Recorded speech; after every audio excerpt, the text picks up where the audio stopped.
Hello my dear student, कैसे हैं आप सभी लोग। उम्मीद करते हैं कि आप सभी लोग बहुत ही अच्छे होंगे और प्यारे विद्यार्थी आप लोग अपने एग्जाम का तैयारी भी कर रहे होंगे। चलिए आज हम लोग सेक्शन बी मॉडल सेट दूसरा का चर्चा करेंगे। आइए चंद लाइनों के साथ इसको शुरुआत करते हैं। कहते हैं ख्वाब के परिंदे को उड़ने दो, ख्वाब के परिंदे को उड़ने दो, दिल जो कहता है उसे करने दो।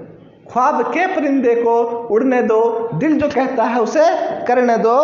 ख्वाब टूट भी जाए तो परवाह नहीं, ख्वाब टूट भी जाए तो परवाह नहीं, जब तक है सांसें, जब तक है सांसें तब तक लड़ने दो, तब तक लड़ने दो। चलिए इन्हीं चंद लाइनों के साथ आज का क्लास हम लोग स्टार्ट करते हैं। प्यारे विद्यार्थियों, आपका क्वेश्चन नंबर जो 8 है, कह रहा है find the numbers of the different 8 arrangement, find the number of the different 8 arrangement that 8 letter arrangement that can be made from the letter of the word doubter। एक वर्ड आपका है daughter, daughter से क्या किया गया है, एक 8 letter जो है 8 लेटर का अरेंजमेंट आपको क्या करना है so that vowels occurs together. कह रहा है कि अगर जब वोवेल क्या रहेगी, आपका एक साथ वोवेल रहना चाहिए। प्यारे विद्यार्थियों, अगर डाउटर जो वर्ड है, अगर आप इसको ध्यान से देखिएगा, DAUGHTER, डाउटर वर्ड को अगर ध्यान से आप देखते हैं तो इसमें वोवेल आपका क्या क्या है, ये है, यू है और ई है। आपका 3 वोवेल है, ए, यू और ई। ये कह रहा है कि वोवेल जो होगा वो आपका क्या रहेगा, एक साथ ही रहेगा। वोवेल आपका एक साथ होना चाहिए और इसका अरेंजमेंट कीजिए। चूंकि एक परमेंटेशन का टॉपिक है प्यारे विद्यार्थियों, परमेंटेशन आपका बहुत इंपॉर्टेंट टॉपिक है। आज रखिएगा एक बात को कि डाउटर जो है सो कह रहा है कि अगर ए, ई और यू मतलब जितना भी इसमें वोवेल है, अगर उसको एक साथ रखें तो इसको कितने तरह से अरेंजमेंट कर सकते हैं, मतलब कितने तरह से इसको हम लोग क्या कर सकते हैं, सजा सकते हैं। वही सजावट को लिखना है। आइए देखते हैं हम लोग। यहाँ पे देखिए जिस तरह दिया लिखा हुआ है, total number of letter in the word daughter. Daughter में कितना वर्ड है, टोटल 8 है। उसमें से वोवेल क्या आपका ए, ई और यू है। अब ये ई और यू को एक साथ रखना है, ये ई और यू को क्या करना है, एक साथ ही रखना है। अब एक साथ रखना है तो कितने तरह से आप अरेंजमेंट कर सकते हैं। देखिए कुछ इस तरह से समझिए, समझने का प्रयास कीजिएगा। जैसे हम बोले कि 8 वर्ड है, क्या है आपका 8 वर्ड है टोटल, 1 2 3 4 5 6 4 5 6 7 और 1 8। देखिए टोटल 8 है। तो हो सकता है कि आप ये ई यू को यहाँ पे रखे होंगे, सबसे पहले रख दिए होंगे। उसके बाद आप रखे होंगे डी जी एच टी और आर को। देखिए यहाँ पे क्या वर्ड बन रहा है वो मायने नहीं रखता है। आपको 8 लेटर का अरेंजमेंट करना चाहिए, उसका मीनिंग निकले या ना निकले उससे कोई प्रॉब्लम नहीं है। तो यहाँ पे हो सकता है कि आपका पहला अरेंजमेंट इस तरह से हो, फिर आपको हो सकता है कि ये ई यू को रखे होंगे, डी और जी को चेंज कर दिए होंगे, जी और डी में चेंज कर दिए होंगे, ये दूसरा आपका बन गया। तो इस तरह से कितना तरह का अरेंजमेंट कर सकते हैं जब वोवेल आपका क्या रहे, एक साथ रहे। कभी कभी आपका इस तरह से भी हो सकता है कि वोवेल आपस में वोवेल ही बदल जावे। जैसे इस तरह से कि आपका ये ई यू था, अब क्या किया आप ई ए और यू कर दिए, तो यहाँ वोवेल भी बदलेगा और उधर ही बदल सकता है। लेकिन वोवेल क्या होगा आपका, हमेशा एक साथ ही रहेगा। क्या रहेगा, एक साथ ही रहेगा। तो अभी हम लोग मान लेते हैं कि तीनों वोवेल जो है, ये जो तीनों वोवेल है वो एक साथ है। मान लेते हैं कि तीनों वोवेल क्या अभी एक साथ है। तो इसको हम लोग काउंट करेंगे, कितना 1 काउंट करते हैं 1। और यहाँ 1 2 3 4 5 इधर हो गया, 5 और 1 कितना हो गया 6। तो यहाँ पे पहले हम लोग इसको देखते हैं। मान लेते हैं कि ये ई ए और यू यहाँ पे एक है, क्या है वोवेल टुगेदर है, इसको हम लोग 1 मानते हैं और इसको कितना मानते हैं हम लोग 5। 5 और 1 6 हो गया। अब 6 को अलग अलग तरह से कितना तरह से साज सकते हैं, देखिए इधर वही यहाँ पे लिखा हुआ है। कहता है vowel in the word doctor, ये ई और यू है जो क्या है वोवेल है। कहता है ऑल वोवेल ऑकर टुगेदर, है ना। अगर वोवेल को हम लोग क्या करते हैं, एक साथ रखते हैं। We assume this vowel A U as a single object. अब हम लोग क्या कर रहे हैं, इसको देखो, ये जो है ना, ये ई और यू को हम लोग ये यू को हम लोग क्या कर रहे हैं, एक ऑब्जेक्ट मान रहे हैं। क्या मान रहे हैं, एक ही ऑब्जेक्ट मान रहे हैं। जब ये एक ऑब्जेक्ट होगा, जब ये क्या होगा, एक ऑब्जेक्ट होगा, तो this single object together with 5 remaining letter. तो देखिए इसके बाद 1 2 3 4 5 बच गया। वही कह रहा है 5 remaining letter object will be count as 6, तो टोटल कितना हो जाएगा, एक इसको मान लिए और 5 ये, तो 6 होगा। तो इसको सजाने का तरीका क्या होगा, सजाने का तरीका क्या होगा, है ना, तो वही लिखा हुआ है, इसीलिए 6 ऑब्जेक्ट कैन बी अरेंज, इसको अरेंज किया जा सकता है इन 6p6, 6p6, दैट मीन्स क्या होता है, 6 का फैक्टोरियल। यहाँ फार्मूला बताया गया था आप लोग को फैक्टोरियल में कि n p r बराबर क्या होता है, n का फैक्टोरियल और n माइनस r का फैक्टोरियल। अब n का फैक्टोरियल तो n मतलब 6 का फैक्टोरियल और n माइनस r, तो 6 में से 6 जाएगा तो क्या बचेगा, 0 का फैक्टोरियल। 6 का फैक्टोरियल मतलब क्या समझे, 6 into 5 into 4 into 3 into 2 into 1, जब मल्टीप्लाई करेंगे तो कितना आएगा 720। अब देखिए कह रहा है कि अगेन अगर तीनों वोवेल को, अगर तीनों ही जो वोवेल दिख रहा है, तीनों वोवेल को कहीं आपस में ही क्या करें हम लोग अदला बदली करें, मतलब जहाँ पे ई ए यू है वहाँ पे ए ई यू कर दें, यू ये ई कर दें, बदल सकते हैं ना इसको भी। तो आपस में अगर एसी को बदलते हैं तो इसको कितना तरीका हुआ, 3 गो है चुकी, तो 3 का फैक्टोरियल हो जाएगा। तो 3 का फैक्टोरियल जब हो गया तो 3 का फैक्टोरियल बराबर कितना होता है 6, और आपको निकालने क्या बोल रहा है, टोटल नंबर ऑफ पेज, कितना तरह से इसको क्या कर सकते हैं लोग, सजा सकते हैं अगर वोवेल तुम्हारा क्या रहे, एक साथ ही रहे।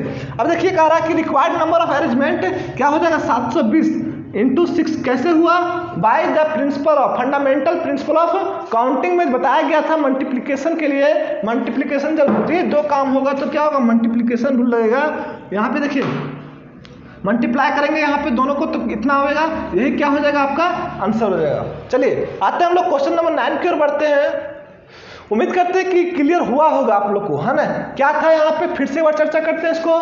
टोटल जो है 8 लेटर है डाउटर में, उसमें से 3 वोवेल है, तो तीनों वोवेल को एक साथ रखना है। तो एक साथ जब इसको हम लोग एक ऑब्जेक्ट माने तो यहाँ पे हो गया 5 ऑब्जेक्ट और बच गया, तो 5 और 1 6, तो यहाँ पे 6 का फैक्टोरियल जो होगा, परमेंटेशन ऑफ 6 में से 6, तो यहाँ पे 720 आएगा। फिर क्या करें हम लोग, इसी को एक्सचेंज कर रहे हैं आपस में, जो एक्सचेंज कर रहे हैं तो यहाँ पे क्या हो जाएगा 3 का factorial that is equal to 6, और टोटल नंबर ऑफ अरेंजमेंट क्या हो जाएगा आपका, टोटल नंबर ऑफ अरेंजमेंट जो हो जाएगा वो 720 into 6 that is equal to इतना। आते हैं हम लोग क्वेश्चन नंबर 9 की ओर। कहता है if the sum of 3 numbers, if the sum of 3 numbers, कितना नंबर का summation, if the sum of 3 numbers in AP, अगर 3 नंबर का समेशन किस में है, एपी में है, is 24 and their product is 440, find the numbers. आइए चर्चा करते हैं इसको बारे में।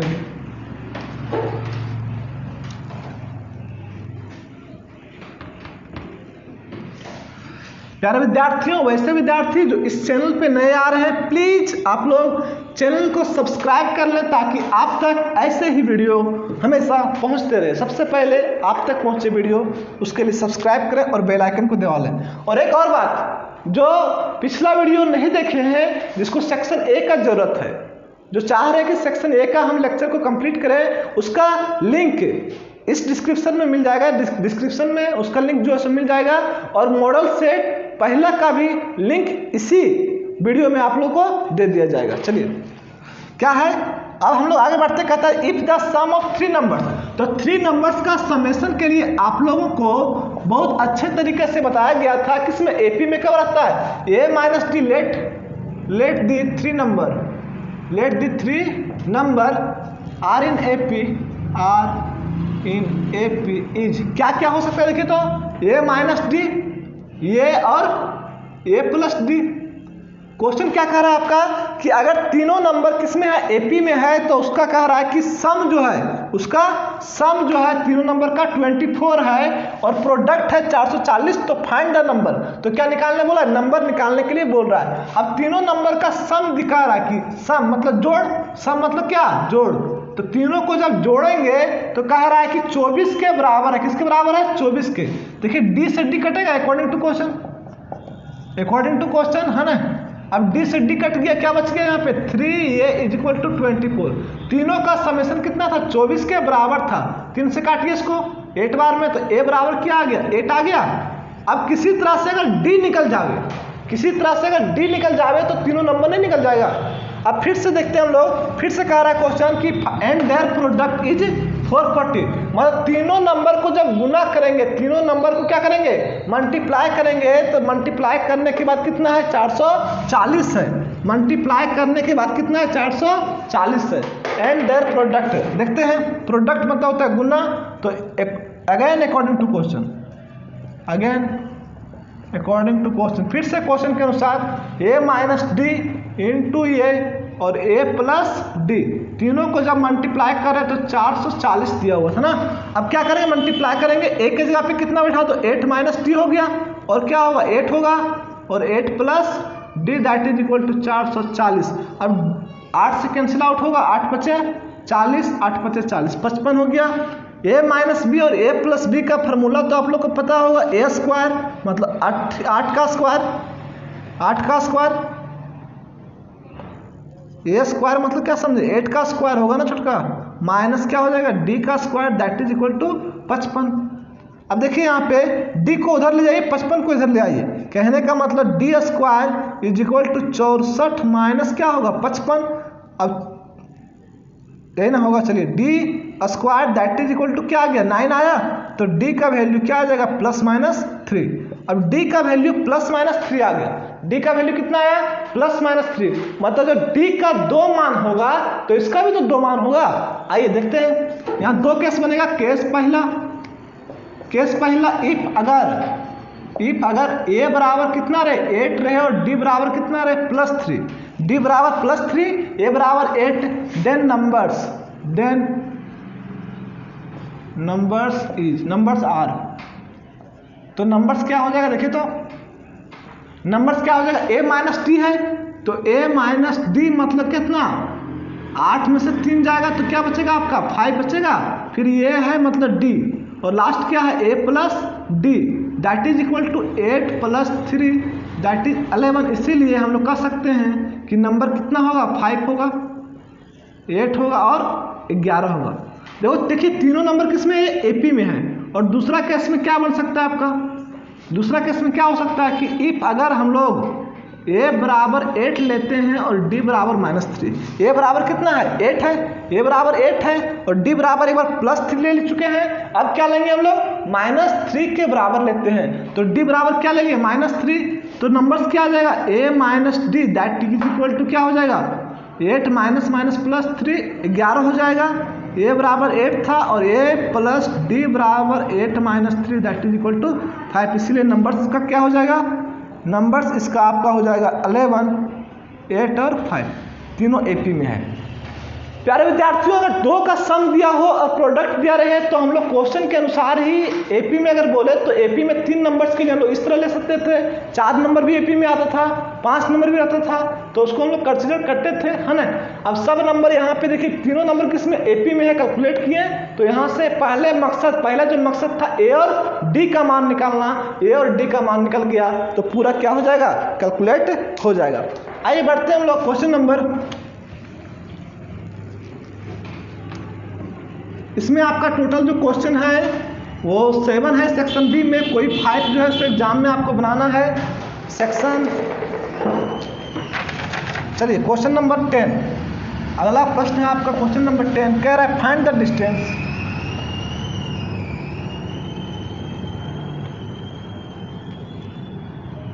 Find the DISTANC, find the distance of the point of the point 3 और minus 5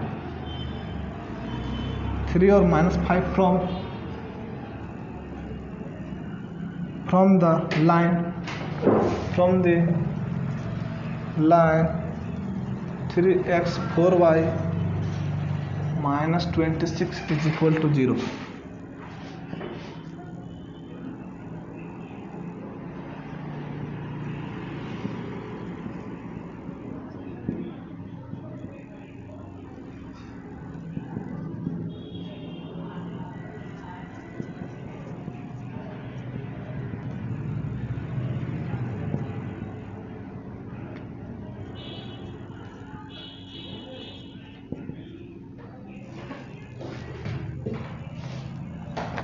चलिए आइए प्यारे विद्यार्थियों इस प्रश्न को सॉल्व करते हैं, थोड़ा सा ध्यान दीजिएगा इसको।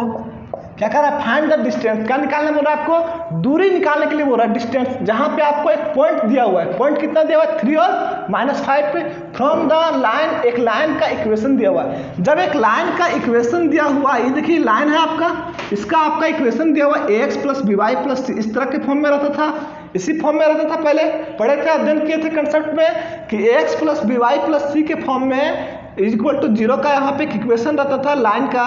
और यहाँ से अगर एक पॉइंट है, अगर एक पॉइंट यहाँ पे दिया रहता था, इसका डिस्टेंस हम लोग फाइंड आउट कर पाते थे। तो यहाँ पे हम लोग चूंकि जब भी आपका एक पॉइंट दिया रहे और क्या कहे, एक इक्वेशन दिया रहेगा, तो वहाँ से हम लोग डिस्टेंस को फाइंड आउट कर सकते थे। आइए हम लोग देखते हैं।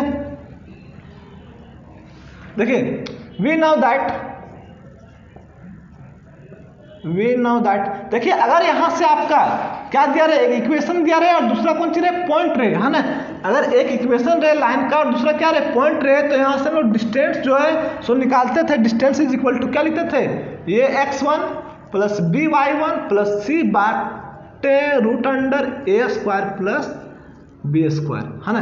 चलिए प्यारे विद्यार्थियों, अगर हम लोग बात करें इसमें, ये x1 क्या है यहाँ पे 3 और y1 -5, तो x1 दे दिया हुआ है, y1 दे दिया हुआ है, a और b देखिए यहाँ पे दिया हुआ है, a = 3, b = -4, c = -26।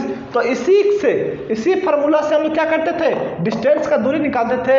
और बाद में जो है सो शुरू और लास्ट में मॉडुलस का चिन्ह लगा हुआ, मतलब मॉडुलस यहाँ पे लगा हुआ है। तो मॉडुलस का मतलब ये हुआ कि डिस्टेंस कभी भी नेगेटिव नहीं हो सकता है। डिस्टेंस कभी नेगेटिव हो सकता है क्या, नहीं ना। तो डिस्टेंस कभी भी नेगेटिव नहीं होता है प्यारे विद्यार्थियों। तो d = अब अगर यहाँ पे बात करें तो a कितना है, देखिए तो a = 3 है, तो यहाँ क्या हो जाएगा 3, और x1 बराबर कितना है 3 है, तो 3 हो गया, प्लस b बराबर कितना है, देखिए तो b = -4 है, तो -4 × y1 कितना है -5 है, और प्लस c कितना है, देखिए तो -26 है, दैट मीन्स -26 + b² मतलब 3 का स्क्वायर प्लस -4 का स्क्वायर। चलिए डिस्टेंस = 3 3 जा 9, 3 दिया 9, और यहाँ पे 5 चुके 20 -36, दैट = 3 दिया 9 और 4 चुके 16, 9 + 16। अब इसी को थोड़ा मॉडिफाई करते हैं, 30 और 9 कितना हो गया, 29 हो गया। 29 में 26 जाएगा तो 3 बचेगा, 29 में से अगर 26 गया तो 3 बचेगा। और यहाँ पे 16 और 9, 16 4 20 और 5 25, 25 का स्क्वायर रूट कितना होता है, 5 होता है, तो 3 क्या हो गया 5। अब 3/5 जो आया वो डिस्टेंस किस में रहता है, कोई भी यूनिट में रहता है ना, तो इतना यूनिट, आप यूनिट लिखना नहीं छोड़िएगा, नहीं तो फिर एक नंबर कट सकता है। डिस्टेंस = 3/5 यूनिट चाहिएगा तो इसको डेसिमल में कन्वर्ट कर सकते हैं। चलिए 3/5 यूनिट आया। अगला प्रश्न की ओर बढ़ते हैं। प्यारे विद्यार्थियों, इस प्रश्न को थोड़ा सा और देखते हैं कि अगर एक आपका पॉइंट दिया रहे, दूसरा इक्वेशन दिया रहे लाइन का, तो डिस्टेंस का जो ये फार्मूला है आपका, जो फार्मूला ये आपका डिस्टेंस का, इसको हम लोग क्या कीजिएगा, करेंगे आठ रखेंगे, है ना। जो इक्वेशन रहेगा वही इक्वेशन डाल दीजिए, बट्टे √a² + b²। आगे हम लोग बढ़ते हैं क्वेश्चन नंबर 11 की ओर। क्वेश्चन नंबर 11 की ओर बहुत अच्छा सा प्रश्न दिया हुआ है। इस बार स्ट्रेट लाइन को थोड़ा सा आप लोग मजबूत कीजिएगा।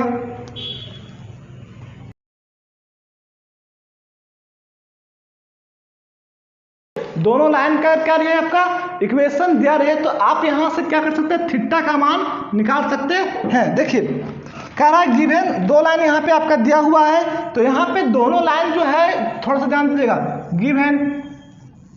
गिवन दैट आपका दो लाइन दिया हुआ है ना, दो लाइन दिया हुआ है। क्या दिया हुआ देखिए तो गिवन दैट, एक का लाइन का इक्वेशन है, गिवन दैट में एक 3x + y = 1, इसको मान लीजिए इक्वेशन फर्स्ट, और दूसरा आपका क्या दिया हुआ है x + √3y = 1, इसको इक्वेशन 2 मान लीजिए। दो लाइन का दोनों का यहाँ पे इक्वेशन दिया था। अब चूंकि जब इसका स्लोप निकलेगा तो इसको m1 मान लेते हैं और इसका स्लोप को हम लोग m2 मान लेते हैं। लाइन पहला जो आपका है, जो लाइन आपका फर्स्ट है, इसका स्लोप हम लोग क्या मान लेते हैं m1, और इसका स्लोप हम लोग क्या मान लेते हैं m2। यहाँ पे दो लाइन है तो दो स्लोप होगा। अब दोनों यहाँ पे वही हम लोग क्या करेंगे, दो लाइन का दो स्लोप चूंकि होता है, वही यहाँ पे क्या किए हम लोग कंसिडर किए। Let let M1 and M2 be two slope of equation first और इक्वेशन सेकेंड रिस्पेक्टिवली।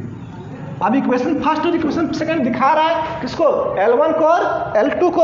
अब यहाँ से चूंकि हम लोग एक चीज जानते थे कि अगर किसी का हम लोग को स्लोप निकालना था तो अगर M1 स्लोप निकालना है तो क्या होता है, माइनस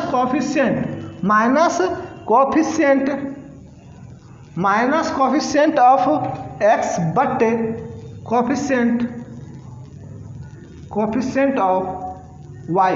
तो coefficient of x equation first में, M1 किसका स्लोप है, इक्वेशन फर्स्ट का। तो इक्वेशन फर्स्ट का यहाँ पे जो आपका x का कोफिशिएंट है वो क्या है, √3, मतलब -√3 बटे यहाँ पे आपका कोफिशिएंट किसका, y का कितना 1 है, तो 1 हो जाएगा, तो दैट मीन्स -√3। अब क्या आ गया, M1 इज इक्वल टू क्या है आपका -√3। ठीक इसी तरह से M2 निकाल सकते हैं आप। M2 में क्या हो जाएगा, माइनस कोफिशिएंट ऑफ x बटे कोफिशिएंट ऑफ y हो जाएगा यहाँ भी।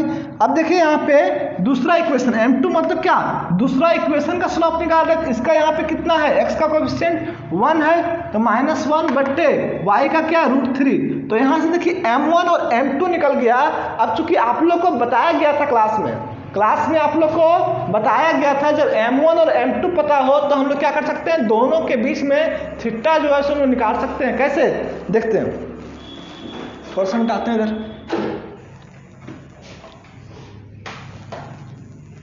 चलिए ध्यान दीजिएगा क्या होता है, अगर आपका लेट मान लीजिए, थोड़ा सा क्या कीजिए, let theta be the angle between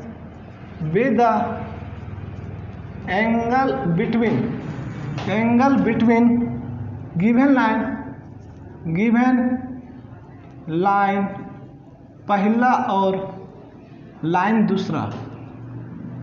अगर लाइन दो है, अगर लाइन एक पहला लाइन ये है और दूसरा लाइन ये है, तो दोनों के बीच में जो एंगल है, दोनों के बीच में जो क्या है एंगल है, उसी को हम लोग क्या मान लिए, L1 और L2 की जो एंगल, L1 और L2 जो लाइन है दोनों के बीच में जो एंगल है उसको क्या मान लेते हैं हम लोग, थीटा मान लेते हैं। तो क्या हो जाएगा आपका देन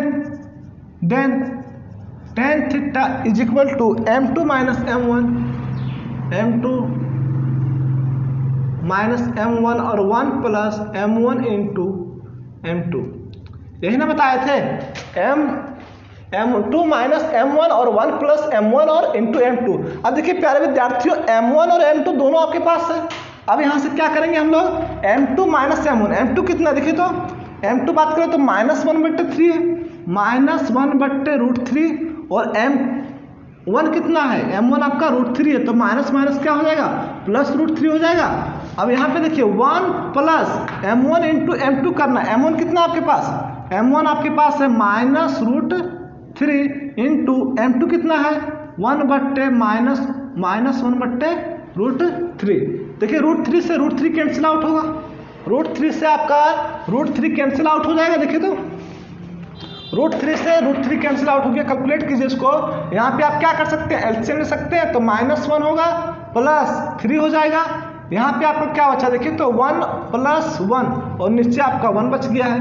अब इसको हम लोग कैलकुलेट करते हैं, 3 में 1 जाएगा तो 2√3 होगा, 2√3। अब इनटू इसको ऊपर ले जाइए तो 1/2 दैट इज इक्वल टू क्या गया 1√3। तो 1√3 किसके बराबर आ रहा है, देखिए तो tan theta is equal to 1√3, tan theta is equal to 1√3 आया।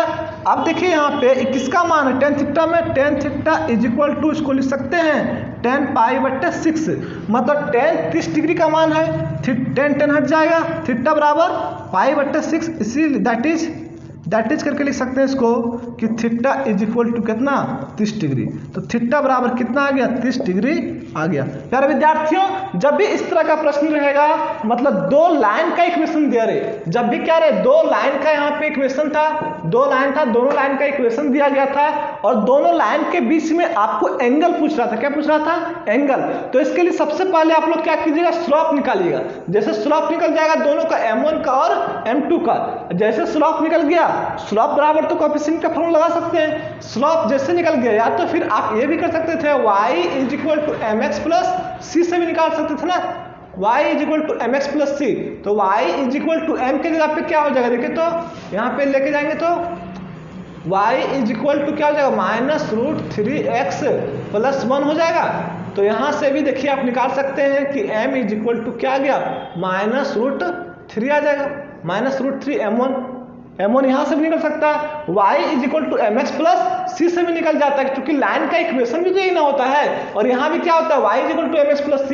तो m1 और m2 जब निकल जाएगा तो tan थीटा का फार्मूला यूज करके हम लोग थीटा का मान निकाल सकते हैं। आप जो भी फॉर्मूला चाहिएगा तो इससे भी निकाल सकते हैं, चाहिएगा तो उससे भी निकाल सकते हैं। आइए क्वेश्चन नंबर 12 की ओर हम लोग बढ़ते हैं।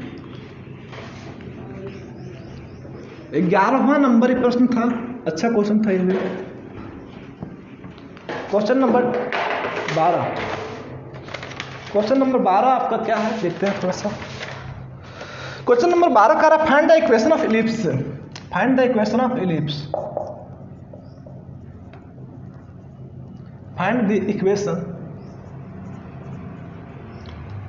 Of ellipse, equation of ellipse whose length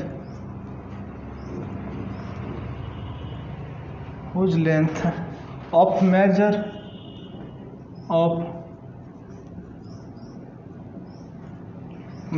axis is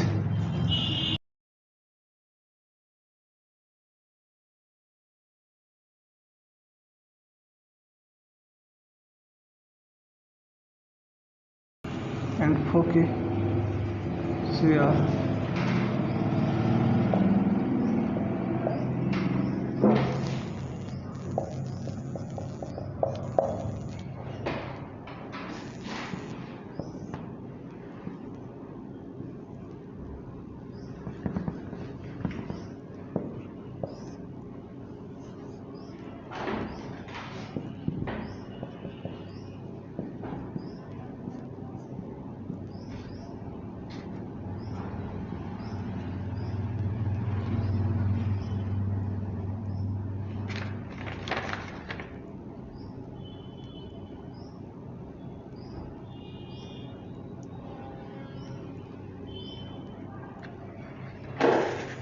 चलिए थोड़ा सा ध्यान देते, कह रहा है कि find the equation of ellipse.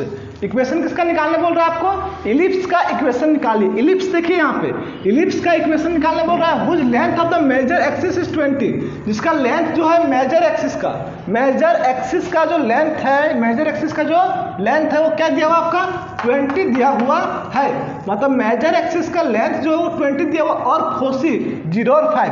तो देखिए यहाँ पे जो फोकस होगा अगर हम लोग बात करें 0 और 5 तो यहाँ पे कहीं ना कहीं y एक्सिस पे लाइक कर रहा है। देखिए आपका इलिप्स होता क्या है, इस तरह से होगा या तो फिर इस तरह से होगा या तो फिर इस तरह से होगा।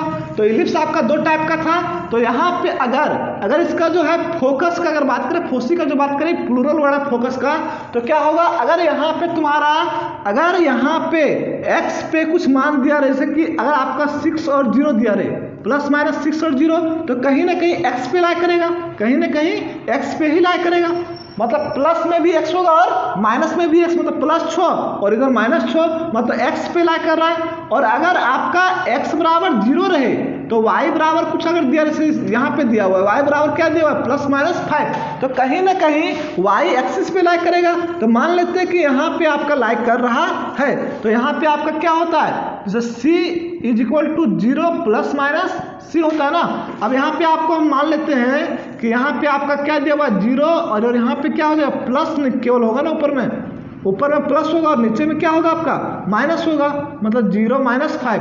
ये दोनों क्या दर्शा रहा है कि y कोऑर्डिनेट पे ये जो है सो है कहाँ, find the equation of the ellipse whose length of major axis. अब मेजर एक्सिस क्या दिया हुआ है, दोनों का लेंथ जो है मेजर एक्सिस का वो कितना दिया हुआ है, देखिए मेजर एक्सिस से ही ना होगा, मेजर एक्सिस का लेंथ जो है वो दिया हुआ है कितना 20 दिया हुआ है, किसका मेजर एक्सिस का लेंथ जो 20 दिया हुआ है और फोसी दिया हुआ था। तो कह रहा है निकालने के लिए आपसे find the equation of ellipse.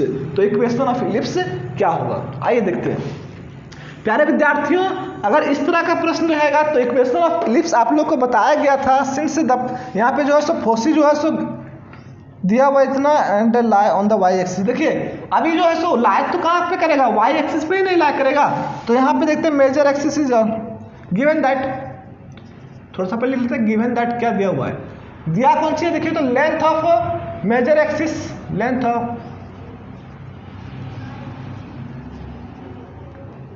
Of major axis that is equal to कितना दिया हुआ है 20 दिया हुआ है।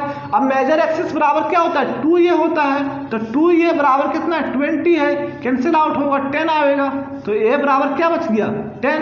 अब ए बराबर 10 हो गया, तो लेंथ ऑफ मेजर एक्सिस से आप क्या निकालनी है, ए का मान निकाल चुके हैं। अब देखिए एक चीज और आपका दिया हुआ है, फोसी दिया हुआ है, and foci is equal to 0 plus minus 5। अब फोसी दिया हुआ है तो फोसी को हम लोग क्या कहते थे, देखिए तो C is equal to 0 plus minus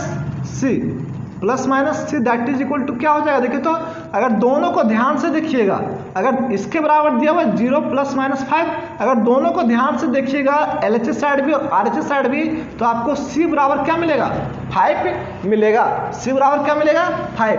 अब यहाँ से आपका A बराबर 10 मिल गया, C बराबर 5 मिल गया। प्यारे विद्यार्थियों, इससे पहले थोड़ा सा चर्चा करते हैं कि इक्वेशन ऑफ जो इलिप्स इसके लिए होगा वो क्या होगा। इक्वेशन ऑफ जो इलिप्स का अगर हम लोग बात करें,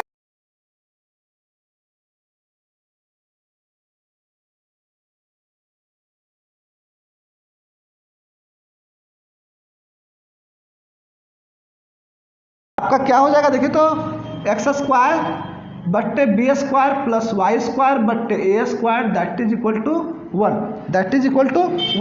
देखिए यहाँ पे आपका ये जो इलिप्स है इसका इक्वेशन जो होता है वो यही होता है ना, तो एक्स स्क्वायर बट्टे B square plus Y square बट्टे A square that is equal to ये। अगर यहाँ से आप b का मान निकाल लें और a का मान निकाल लें तो इसका इक्वेशन नहीं निकल जाएगा। तो यहाँ पे देखिए आप लोग a का मान तो निकाल चुके हैं, तो ए स्क्वायर भी निकल जाएगा। अब क्या निकालना है, b का मान। तो आप लोग को एक रिलेशन पढ़ाया गया होगा, वी नो दैट, एक रिलेशन आप लोग को बताया गया था किसके लिए, ए और बी और सी के लिए, C square is equal to होता है A square minus B square, C square is equal to A square minus B square. अब सी का वैल्यू है 5, तो स्क्वायर कीजिएगा तो 25 होगा, तो यहाँ पे हो जाएगा 25 और ए स्क्वायर, ये कितना देखिए तो ए का मान 10 है, तो 10 दे 100 माइनस बी स्क्वायर। अब बी को क्या कीजिए, इधर ले आइए, इसको उधर ले जाइए, तो B square is equal to क्या गया 75। तो बी स्क्वायर का मान निकल गया, ए का भी मान आपके पास है तो इक्वेशन में निकल जाएगा। इसीलिए रिक्वायर्ड इक्वेशन क्या हो जाएगा, देखिए तो आपको यहाँ पे केवल मान बैठाना था। Required equation of ellipse is equal to X square, that is कर दीजिए यहाँ पे, दैट इज एक्स स्क्वायर बट्टे बी स्क्वायर मतलब 75 प्लस वाई स्क्वायर बट्टे ए स्क्वायर, ये कितना है 10 का कितना होगा 100 that is equal to 1 which is a required equation. ये हो गया आपका क्या, required equation of ellipse, required equation of ellipse.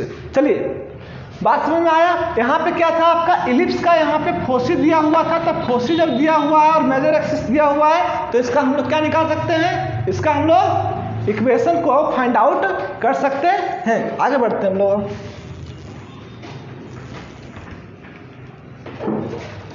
Question number 13 और 14 दो क्वेश्चन इस सेक्शन में और बचा हुआ है आपका।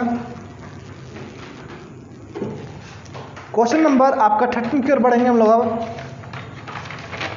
बहुत अच्छा क्वेश्चन है, क्वेश्चन नंबर 13 आपका 3D से है।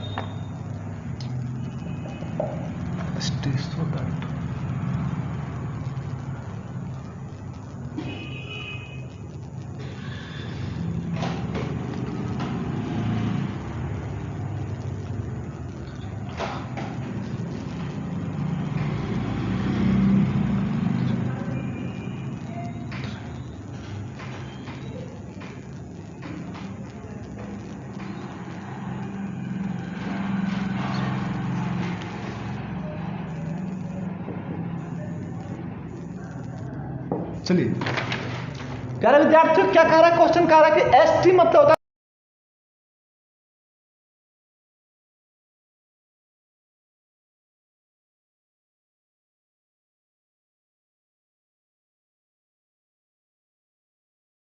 है बराबर हो जाता है, तो उसी को हम लोग क्या कहते हैं, कोलिनियर कहते हैं। आइए देखते हैं इसको। अब यहाँ पे अगर सॉल्यूशन करेंगे, चलिए 3D का आपका प्रश्न है ना, क्या है यहाँ पे लेट करते हैं, तीनों पॉइंट का कुछ नामांकन कर लेते हैं। तीनों पॉइंट का क्या करते हैं हम लोग, कुछ नामांकन कर लेते हैं। यहाँ पे आपका -2 था, थोड़ा सा अच्छे से लिखा है। चलिए लेट करते हैं, a बराबर -2, 3 और 5। a को मान लेते हैं, a कोई पॉइंट है। b बराबर मान लेते हैं 1, 2 और 3 एंड c बराबर मान लेते हैं हम लोग, c बराबर 7, 0 और -1। देखिए हम लोग डिस्टेंस फार्मूला को यूज करेंगे। यूजिंग कौन सी करेंगे, डिस्टेंस फार्मूला, और AB का डिस्टेंस निकालेंगे। AB का डिस्टेंस मतलब y2 - y1, x2 - x1 और z2 - z1 है ना। तो x2 - x1 मतलब कितना है, 1 माइनस क्या हो जाएगा, +2 का होल स्क्वायर प्लस 2 - 3 का होल स्क्वायर प्लस 3 - 5 का होल स्क्वायर, 3 - 5 का होल स्क्वायर। इसको निकालिए, 2 और 1 3, 3 का स्क्वायर कितना होगा, 9 होगा। 3 का स्क्वायर 9 हो जाएगा। अब 2 में 3 जाएगा, 1 बचेगा, -1, तो -1 का होल स्क्वायर 1 होगा। 3 में से 5 गया, 2, 2 का होल स्क्वायर 4। तो यहाँ पे देखिए 9, 1, 10 और 4 कितना आ जाएगा, 14√14 यूनिट्स होगा। कोई दिक्कत यहाँ तक। अब देखिए यहाँ पे क्या करेंगे, BC का मान निकालेंगे, B और C। तो B और C में क्या हो जाएगा, 7 - 1 का होल स्क्वायर होगा, 7 - 1 का होल स्क्वायर, फिर क्या हो जाएगा 0 - 2 का whole square that is equal to -1 और -3 का होल स्क्वायर। चलिए 7 और में से 1 जाएगा तो इसका होल स्क्वायर करेंगे तो 8 का whole square that is equal to 64, नहीं सॉरी 7 में 1 जाएगा तो 6 बचेगा ना, 36 हो जाएगा, 36। अब 2 का स्क्वायर कीजिए, कितना आ जाएगा 4 और लास्ट बचा है -4 का स्क्वायर तो 16। तो क्या आ गया 16 और 4 20 और 36, 20 और 36, 20 और 36 हो जाएगा आपका 56, 20 और 36 56 हो गया ना, 20 और 36 और 56। 56 को क्या लिख सकते हैं, देखिए तो 14 चौके 56, इसको हम लिख सकते हैं 2√14 यूनिट्स। 14 चौके 56, 2√14 यूनिट्स इसको लिख सकते हैं। अब आता है लास्ट आपका AC का। AC का निकालते हैं हम लोग, AC A और C। 7 में से +2 हो जाएगा, 7 और 2 9 का होल स्क्वायर प्लस 0 में से 3, 0 - 3 का whole square that is equal to -1 और -5 का होल स्क्वायर। अब 7 दूनी 9 का होल स्क्वायर कीजिए, 9 9 में 81 प्लस 0 में से 3 दिया 9 और यहाँ 6 सके 36। अब देखिए 9 इसको जोड़िए, 9 6 15, 15 और 1 16 होगा। अब देखिए इधर 8 8 3 11, 11 और 1 12, 126। इसको हम लोग लिख सकते हैं 3√14 यूनिट्स। चलिए आगे बढ़ते हैं हम लोग। अब यहाँ पे देखिए AB मतलब अगर हम लोग AB को, कहने का मतलब अगर हम लोग √14 को प्लस करेंगे किसके साथ, 2√14 के साथ, तो कितना आता है देखिए तो आ जाएगा आपका क्या 3√14। इसका मतलब ये हुआ कि जब AB और BC को हम लोग प्लस कर रहे हैं तो AC के बराबर आ रहा है। AB और BC को जब हम लोग प्लस करें तो क्या आ रहा है, AC के बराबर। तो क्या बोले कि दो साइड का, अगर दो साइड का या 2 पॉइंट का कहें, यहाँ पे 2 पॉइंट का समेशन अगर तीसरे पॉइंट के बराबर आता है तो उसको हम लोग क्या कहते थे, collinear. Hence it is a collinear, hence it is a collinear. इसी को हम लोग क्या बोलेंगे, कोलिनियर। अब आपका एक लास्ट प्रश्न है, क्वेश्चन नंबर 14, जो आपका शायद प्रोबेबिलिटी से होगा, प्रायिकता से होगा, वो भी अच्छा क्वेश्चन है। देखते हैं प्रश्न क्या है आपका। क्वेश्चन नंबर 14 आपका कह रहा है आपका a card is selected from a card is selected. Last प्रश्न है आपका, a card is selected from a pack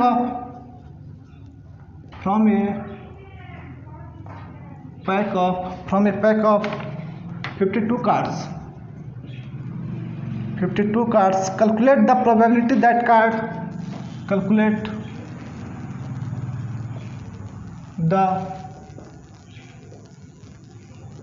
probability that the card is an ekka of spade, an ekka of spade, an ekka of। प्यारे विद्यार्थियों ध्यान दीजिएगा थोड़ा सा, अगर हम लोग बात करें, कह रहा है आपका प्रश्न जो है सो कह रहा है कि एक कार्ड को card selected from A pack of 52 cards, 52 card में से एक कार्ड को निकाला जाता है। 52 कार्ड का जो पत्ती है उसमें एक कार्ड को निकाला जाता है। कहते हैं कैलकुलेट द प्रोबेबिलिटी, तो प्रायिकता ज्ञात कीजिए that the card is an एक्का ऑफ स्पेड। अगर हम लोग बात करें, चूंकि थोड़ा सा चर्चा करते हैं हम लोग कार्ड के बारे में, तो कार्ड में आपका इस तरह से कुछ बंटवारा हुआ रहता है। एक रहता है रेड कार्ड, दूसरा रहता है आपका ब्लैक कार्ड। रेड और ब्लैक को बांटा गया 26 और 26 कार्ड में से। फिर क्या किया गया, इस 26 में से इसको जो है सो दो तरह का अलग बांट दिया गया, इसको दो तरह का अलग बांट दिया गया, है ना। अब यही जो 26 टोटल जो 52 कार्ड है, इसको स्पेड में, डायमंड में, हट में, स्पेड, डायमंड, हट और क्लब में बांटा गया। अब क्लब में जब बांटा गया तो सब में क्या किया गया, 13 बांटा गया, 13 सब में बांटा गया, 13 चौके 52। अब देखिए 13 में क्या होता है, एक किंग रहता है, एक क्वीन रहता है और एक रहता है जैक। किंग, क्वीन, जैक, एक किंग रहेगा, एक क्वीन रहेगा, दूसरा तीसरा जैक रहेगा, बाकी बाद एक एक्का रहेगा, फिर दुक्की, तिनकी, है ना, इस तरह से 10 तक रहता है। तो यहाँ पे अगर हम लोग बात करें प्यारे विद्यार्थियों, तो कह रहा है कि स्पेड का जब एक्का निकाला गया होगा, तो स्पेड में है टोटल 13 कार्ड, तो स्पेड में जब 13 कार्ड में है तो एक कार्ड को निकाला गया होगा। कौन सा जो कार्ड निकाला गया वो कौन सी है, एक्का है, तो उसका प्रोबेबिलिटी क्या होगा जो कार्ड निकाला गया उसका। चलिए देखते हैं इसका क्वेश्चन, समझ में आ गया होगा। कह रहा है आउट ऑफ 52 कार्ड्स में 1 कार्ड को क्या किया गया है, सिलेक्ट किया गया है। तो देखिए आपका 52 कार्ड में आउट ऑफ 52 कार्ड्स, 52 कार्ड में क्या किया गया है, one card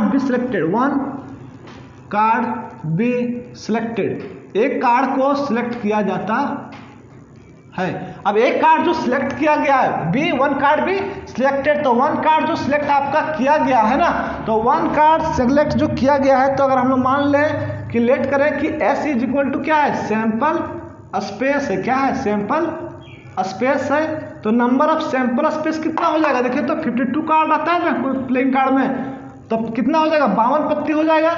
number of sample space is equal to 52, और एक हम लोग मानते हैं, ए को मान लेते हैं कि इवेंट, ये नहीं ई कर देते हैं, E be the event that the card is selected, या तो फिर इज सिलेक्टेड, जो सिलेक्ट किया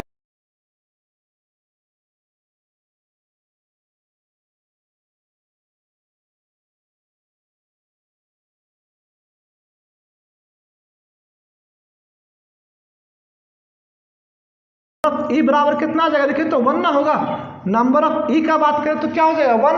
52 कार्ड में क्या किया, एक कार्ड को निकाला गया, तो नंबर ऑफ कार्ड कितना यहाँ पे हो गया। नंबर ऑफ इवेंट का अगर हम लोग बात करें तो इवेंट का नंबर ऑफ इवेंट कितना हो जाएगा, 1 हो जाएगा।